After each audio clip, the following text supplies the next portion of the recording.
Pak Wibowo, selamat pagi. Halo, selamat pagi. Salam sehat Pak Wibowo. Halo, selamat pagi. Selamat pagi, apa bisa dengar suara saya Pak? Iya, Oke, apa kabar? Sehat?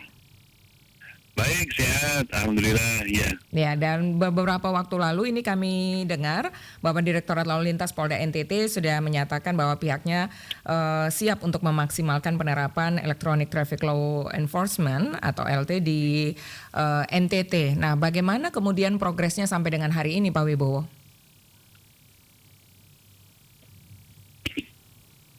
Baik, jadi ETLE ini adalah program dari Korlantas yang dalam program penegakan hukum di bidang lalu lintas. Ada beberapa pilot project khususnya di masing-masing ibu kota provinsi, di masing-masing wilayah itu yang dijadikan pilot project dulu. Artinya untuk di Nusa Tenggara Timur sendiri, khususnya di Kupang itu baru atau yang baru digunakan atau dipasang sarana prasarana untuk ETLE-nya. Oke. Namun demikian nanti berjalannya waktu tidak untuk kemungkinan di masing-masing kota yang ada di Nusa Tenggara Timur ini akan dipasang kamera-kamera ETLE untuk mendukung program dari Korlantas ini. Oke, ya jadi untuk di NTT ini per tahap begitu ya untuk penerapan ETLE ini sendiri Pak Wibowo? Betul. Jadi secara bertahap nanti akan dipasang di masing-masing kota, khususnya di daerah-daerah atau kota-kota yang jalur-jalur yang hubung antara kota dengan satu dengan yang lainnya.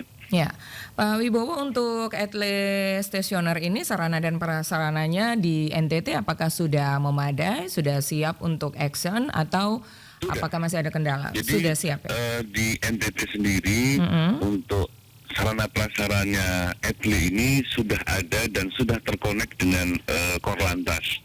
Namun demikian dari awal mulai progres pembangunannya sampai sekarang sudah hampir sekitar 90% kita masih terkendala masalah jaring dan beberapa database yang masih belum terkonek dengan beberapa database yang ada di Korlantas, sehingga kita untuk kita masih berproses, intinya seperti itu. Ya, tapi percobaan-percobaan sudah terus dilakukan. Apakah dalam percobaan-percobaan itu masalah yang muncul hanya soal masalah jaringan begitu untuk bisa sinkron dengan pusat kontrol Pak Wibowo? Ya, memang kendalanya yang paling utama adalah jaringan. Kemudian yang kedua yang tidak kalah penting adalah integrasi data. Artinya ketika ETLE ini dioperasionalkan, kita atau alat itu tentunya bukan hanya merekam identitas kendaraan yang ada di NTT saja, tapi ada integrasi data, baik kendaraan yang ada di NTT sendiri ataupun kendaraan yang dari luar NTT, sehingga ketika ada pelanggaran kendaraan-kendaraan yang dari luar NTT pun akan terekam dan bisa dikirim di database dan bisa sesuai dengan alat yang dimaksud. Oke, ya. Jadi setelah Kupang nanti misalnya ya dalam kota yang dipilih sebagai pilot project, kalau misalnya sudah diterapkan, apakah nanti akan dilanjutkan dengan kota-kota lainnya? Dalam rencana akan dilanjutkan kemana Pak Wibowo? Untuk di Nusa Tenggara Timur sendiri, program dari Korlantas ada 3 kota. Yang pertama dari Kopi sendiri, kemudian di Manggarai Barat, kemudian yang kedua di ND.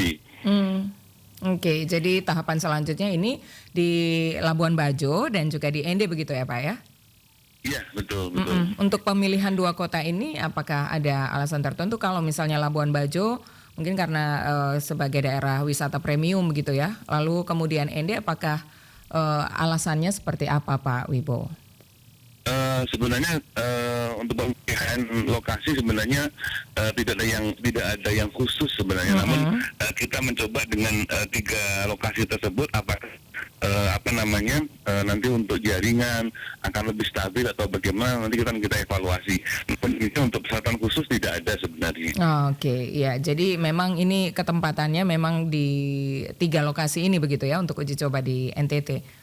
Betul, dan nanti pun akan di semua kota pasti akan dipasang sarana prasarana untuk ini. Oke, ya. Jadi untuk sementara dalam tahun ini apakah 3 kota itu bisa kemudian nanti diterapkan EDLE ini atau mungkin perkiraannya masih bisa dilanjutkan di tahun depan begitu Pak Wibo? Harapan kami sampai dengan akhir tahun ini di 3 kota tersebut bisa dipasang. Nanti mungkin di tahun berikutnya hampir di semua kota sudah bisa terpasang sarana prasarana untuk EDLE ini. Oke, jadi kalau di Kupang EDLE sudah mulai diterapkan dalam operasi Zebra Turangga kali ini begitu? Iya, sudah, betul. Oke.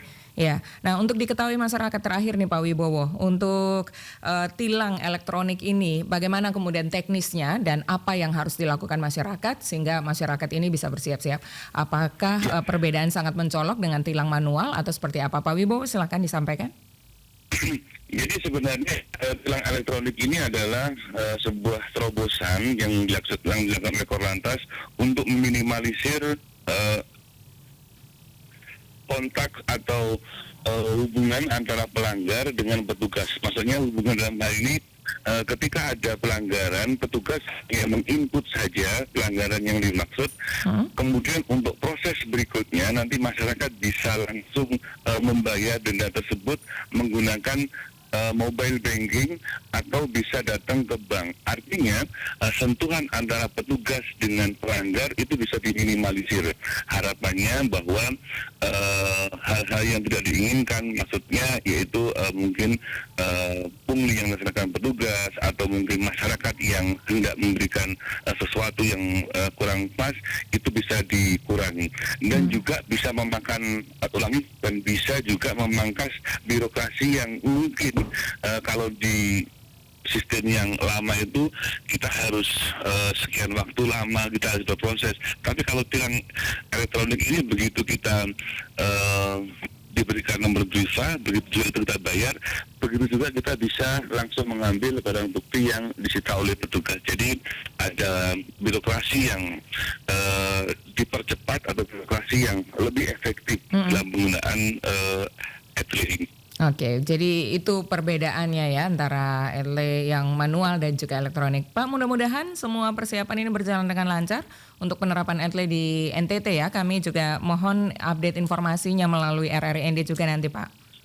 Ya, baik. Terima kasih. Terima kasih Pak Wibowo, selamat melanjutkan aktivitasnya. Salam presisi Pak. Ya, terima kasih. Salam presisi. Selamat pagi. Pro 1, Kanal Inspirasi.